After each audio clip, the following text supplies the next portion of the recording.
दोस्तों, इन्वेस्टमेंट की दुनिया में एक कहावत है, don't just buy a stock, buy a trend. अगर आप ट्रेंड के अगेंस्ट जा रहे हैं तो आप नदी के बहाव के खिलाफ तैर रहे हैं, लेकिन अगर आप सही ट्रेंड पर सवार हो गए तो वो बहाव आपको खुद ब खुद अमीर बना देगा। Part 1, the macro picture. आज हम भारत के इतिहास के सबसे बड़े इकोनॉमिक ट्रेंड के बारे में बात करने वाले हैं। यह ट्रेंड 2-4 साल का नहीं बल्कि अगले 20 सालों का है। इस ट्रेंड का नाम है द प्रीमियमाइजेशन ऑफ इंडिया। जरा सोचिए, 10 साल पहले एक औसत भारतीय परिवार साल में एक बार कपड़े खरीदता था, वो भी लोकल मार्केट से। आज हम ज़ूडियो और वेबसाइट से हर महीने शॉपिंग कर रहे हैं। 10 साल पहले पिज्जा खाना एक लग्जरी थी जो साल में एक बार बर्थडे पर होता था। आज डोमिनोज का पिज्जा हमारी वीकली हैबिट बन चुका है। घड़ी सिर्फ समय देखने के लिए नहीं, अब स्टेटस दिखाने के लिए पहनी जाती है। दोस्तों, डेटा झूठ नहीं बोलता। जब किसी देश की per capita income $2000 approx 1.6 lakh रुपए को क्रॉस करती है तो वहाँ एक जे कर्व यानी एक्सप्लोसिव ग्रोथ आता है। चाइना में यह 2005 में हुआ था और उसके बाद वहाँ ब्रांड्स ने 10 गुना ग्रोथ देखी। इंडिया ने यह मार्क क्रॉस कर लिया है। आज हम इंडिया के उन 5 टाइटन्स की डीप एनालिसिस करेंगे जिन्होंने इस बदलाव को सबसे पहले पहचाना और आज ये अपने अपने सेक्टर के बेताज बादशाह हैं। ये वीडियो लंबा होगा क्योंकि हम ऊपर से बात नहीं करेंगे। हम इनके बिजनेस मॉडल, मोट, यूनिट इकोनॉमिक्स और रिस्क को समझेंगे। अगर आप सीरियस इन्वेस्टर हैं तो पेन और पेपर ले लीजिए क्योंकि आज हम वेल्थ क्रिएशन की मास्टर क्लास शुरू कर रहे हैं। दोस्तों, इस वीडियो में हम कंपनियों के बिजनेस मॉडल, मोट, यूनिट इकोनॉमिक्स और रिस्क को समझेंगे और फ्यूचर आउटलुक के बारे में समझेंगे। सभी कंपनियों के फाइनेंशियल को कवर करने में वीडियो ज्यादा लंबी हो जाएगी। यदि आप इन 5 कंपनी में से किसी भी एक पर डिटेल वीडियो चाहते हैं तो कमेंट में उस कंपनी का लिखिए, मैं उस स्टॉक पर डिटेल वीडियो जरूर बनाऊंगा। तो चलिए शुरू करते हैं।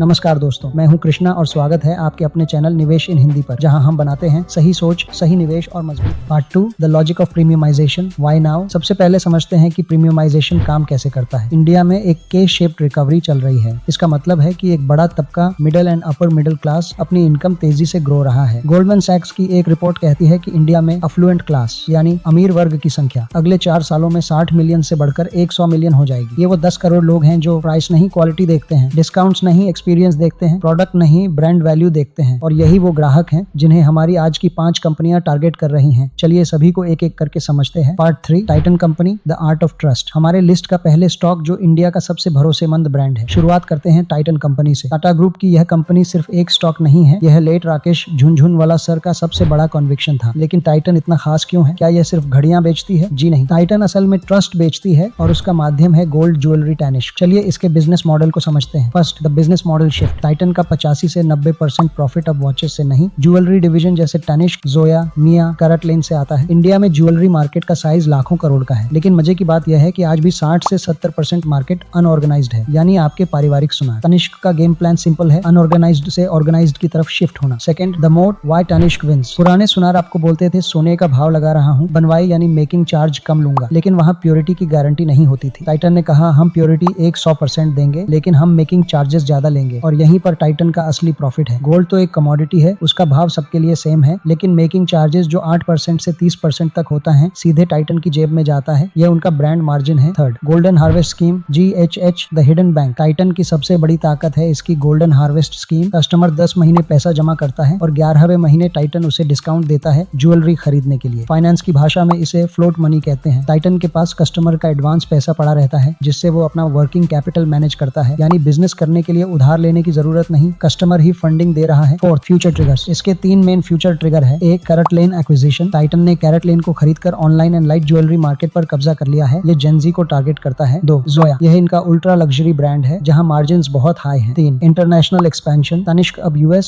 दुबई और सिंगापुर में स्टोर खोल रहा है जहां NRI डिमांड बहुत हाई है। टाइटन एक कंपाउंडिंग मशीन है। जब तक भारत में शादियां होंगी, जब तक औरतें सोना पसंद करेंगी, टाइटन ग्रो करता रहेगा। अगले स्टॉक पर जाने से पहले डिस्क्लेमर, यह वीडियो केवल शैक्षिक यानी एजुकेशनल उद्देश्य से बनाया गया है। इसमें दी गई जानकारी को किसी भी प्रकार की बाय सेल रिकमेंडेशन न समझें। शेयर बाजार में निवेश जोखिम के अधीन होता है और इसमें पूंजी का नुकसान भी हो सकता है। किसी भी स्टॉक में निवेश करने से पहले अपनी खुद की रिसर्च करें या अपने फाइनेंशियल एडवाइजर से सलाह जरूर लें। इस वीडियो में बताए गए सभी आंकड़े और विचार पब्लिकली उपलब्ध डेटा और व्यक्तिगत विश्लेषण पर आधारित हैं, जिनमें समय के साथ बदलाव संभव है। Part 4, page industries, the innerwear monopoly. अब आते हैं दूसरी कंपनी पर। नाम है पेज इंडस्ट्रीज। शायद आप कंपनी का नाम न जानते हो, लेकिन आप इसका ब्रांड जरूर पहनते होंगे। होंगे जॉकी। पेज इंडस्ट्रीज के पास इंडिया, श्रीलंका, नेपाल आदि में जॉकी ब्रांड को मैन्युफैक्चर और सेल करने का एक्सक्लूसिव लाइसेंस है। सवाल यह है, क्या बनियान और अंडरवियर बेचने वाली कंपनी अमीर बना सकती है? जवाब है हाँ, अगर वो एक हैबिट बन जाए। आइए इसे समझने की कोशिश करते हैं। पहला, the power of stickiness. Innerwear एक ऐसा प्रोडक्ट है जहां हम एक्सपेरिमेंट करना पसंद नहीं करते। अगर आपको जॉकी की फिटिंग पसंद आ गई तो आप अगली बार दुकान पर जाकर बोलोगे भैया वही देना। इसे कहते हैं ब्रांड स्टिकीनेस। पेज इंडस्ट्रीज का कस्टमर रिटेंशन रेट बहुत हाई है। दूसरा, द प्राइसिंग पावर। इन्फ्लेशन यानी महंगाई बढ़ने पर बाकी कंपनियां डरती हैं कि दाम बढ़ाएं या नहीं। जॉकी को डर नहीं लगता, वो हर साल दाम बढ़ाते हैं फिर भी उनकी सेल्स कम नहीं होती। इसे कहते हैं प्राइसिंग पावर। लोग 200 रुपए बचाने के लिए कंफर्ट से समझौता नहीं करते। यह प्रीमियमाइजेशन का सबसे क्लासिक एग्जांपल है। तीसरा, एक्सपेंशन, एथलेजर। सिर्फ इनरवेयर नहीं, अब जॉकी एक लाइफस्टाइल ब्रांड बन गया है। T shirts, gym wear, lower athleisure segment में जॉकी बहुत तेजी से ग्रो कर रहा है। कोविड के बाद वर्क फ्रॉम होम कल्चर ने लोगों को फॉर्मल ड्रेस से दूर और कंफर्टेबल कपड़ों के पास ला दिया है, जिसका सीधा फायदा पेज इंडस्ट्रीज को मिला है। Fourth, financial muscle. Page industries एक डेट फ्री यानी कर्ज मुक्त कंपनी है। इनका ROE यानी रिटर्न ऑन इक्विटी और ROCE यानी रिटर्न ऑन कैपिटल एम्प्लॉयड हमेशा 40 से 50% के आसपास रहता है, जो कि एक्सेप्शनल है। यह दिखाता है कि मैनेजमेंट कैपिटल का इस्तेमाल कितनी कुशलता से करता है। रिस्क क्या है? रिस्क है बढ़ता हुआ कंपटीशन। वैन हाइजन, US पोलो इसका बड़ा कॉम्पिटिटर है, लेकिन जॉकी का डिस्ट्रीब्यूशन नेटवर्क 1 लाख से ज्यादा स्टोर्स, जो कि इतना विशाल है कि उसे तोड़ना बहुत मुश्किल है। Part 5, Trent limited, the fashion disruptor. अब बात करते हैं उस स्टॉक की जिसने पिछले 3 सालों में मार्केट में आग लगा दी है। नाम है ट्रेंट लिमिटेड। यह है टाटा ग्रुप की कंपनी है। अगर आप किसी मॉल में जाते हैं तो आपको वेस्ट साइड दिखेगा। अगर आप हाई स्ट्रीट पर जाते हैं तो आपको जूडियो दिखेगा। ट्रेंट ने इंडिया में फैशन रिटेल का पूरा गेम बदल दिया है। चलिए इसके सेगमेंट्स को डिटेल में समझते हैं। First, the Zudio phenomenon. Zudio की सक्सेस स्टडी करनी बहुत जरूरी है। जूडियो का बिजनेस मॉडल सिंपल है, high fashion at low price. वहां आपको सब कुछ 999 रुपए के नीचे मिलेगा। जूडियो ने फास्ट फैशन को क्रैक किया है। इसका मतलब है इन्वेंटरी टर्नओवर। जूडियो में कपड़े आते हैं और हफ्तों में बिक जाते हैं। वो डिजाइन्स को होल्ड नहीं करते, वो डिजाइन्स को रोटेट करते हैं। यह मॉडल युवा पीढ़ी को बहुत पसंद आ रहा है, जो इंस्टाग्राम ट्रेंड्स के हिसाब से कपड़े बदलते हैं। Second, west side, the margin king. दूसरी तरफ वेस्ट साइड है। वेस्ट साइड की खासियत यह है कि वो एक 100% प्राइवेट लेबल बेचते हैं। मतलब वेस्ट साइड के अंदर आपको नाइकी, एडिडास या लीवाइज नहीं मिलेंगे। वहां आपको वेस्ट साइड के खुद के ब्रांड्स जैसे नुऑन, उत्साह, बॉम्बे, पेजली मिलेंगे। इससे फायदा ये होता है कि जब आप खुद का ब्रांड बेचते हो तो आपको किसी और को रॉयल्टी नहीं देनी पड़ती। इसलिए वेस्ट साइड के ग्रॉस मार्जिन इंडस्ट्री में सबसे बेहतरीन अप्रॉक्स 50% प्लस है। थर्ड, स्टार बाजार, द हिडन जेम। ट्रेंट का एक और बिजनेस है स्टार बाजार, जो एक ग्रोसरी रिटेल का बिजनेस है। यह टेस्को, जो UK की कंपनी है, के साथ पार्टनरशिप है। यह अभी छोटा है, लेकिन अगर यह डी मार्ट के मॉडल को क्रैक कर गया तो यह ट्रेंट के लिए अगला ग्रोथ इंजन बन सकता है। ट्रेंट का वैल्यूएशन बहुत महंगा है। यह 100 से 150 PE पर ट्रेड करता है। क्यों? क्योंकि मार्केट को नोएल टाटा चेयरमैन की एग्जीक्यूशन पर भरोसा है, जिस स्पीड से ये स्टोर खोल रहे हैं। हर दूसरे दिन एक नया जूडियो। वो ग्रोथ इस वैल्यूएशन को जस्टिफाई करने की कोशिश कर रही है। Part 6, Avenue Supermarts, D mart, the Walmart of India. क्या डिस्काउंट देना भी प्रीमियमाइजेशन हो सकता है? सुनने में अजीब लगता है, लेकिन डी मार्ट इसी थीम का हिस्सा है। प्रीमियमाइजेशन का मतलब सिर्फ महंगा बेचना नहीं है, इसका मतलब है किराना स्टोर से निकलकर एयर कंडीशन सुपरमार्केट में शॉपिंग करना। यह लाइफस्टाइल अपग्रेड है। आइए इसे गहराई से समझते हैं। First, the business philosophy, EDLC and EDLP। D mart का पूरा बिजनेस 2 शब्दों पर टिका है। EDLC यानी एवरीडे लो कॉस्ट, मतलब खर्चा कम करो। EDLP यानी एवरीडे लो प्राइस,